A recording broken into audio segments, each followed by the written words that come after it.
Actually, hindi ako nagna-nightmare. Almost, Binangungot ka. pinangot ako at that time. Parang, di ba, dati may mga manifestations ako na may naririnig ako. Pero ito talaga iba siya.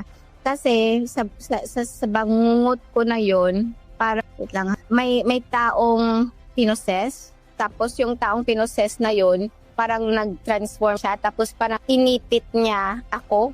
Na parang nakakatakot talaga. Tapos bis na yung itsura niya. Sabi niya, sure ka ba sa gagawin mo? Sure ka ba? Ka ng testimony.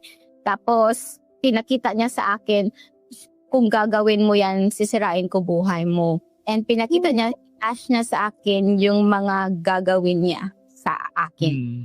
And, yun, like, because now, right, I'm carrying a baby. So, yun talaga yung inano niya. Parang I'll attack. Well, we all know that's a lie.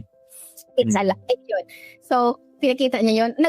Nagdalawang isip talaga ako. Sabi ko, so baka hindi ko na, tuwag na, mag-back out na ako. Parang, tapos, di ba, asleep ako noon. Pero pag gigising ako, pa rin ako, hindi ako makagalaw. Hindi ako makasigaw. Hindi ako, basta, tapos if whether my eyes are closed or open, andun siya. Tapos yung palpitation ko, yung heart ko, inaano niya din. Hindi ako makahinga. So parang nagdadas ako, sabi ko, Jesus Christ, Mother Mary, parang nagpapanik na ako, ano gagawin. Matagal yun ang tagal.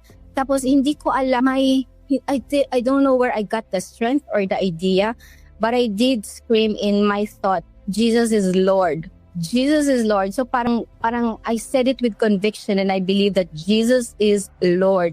Tapos doon yung binitawan niya ko, umalis na siya.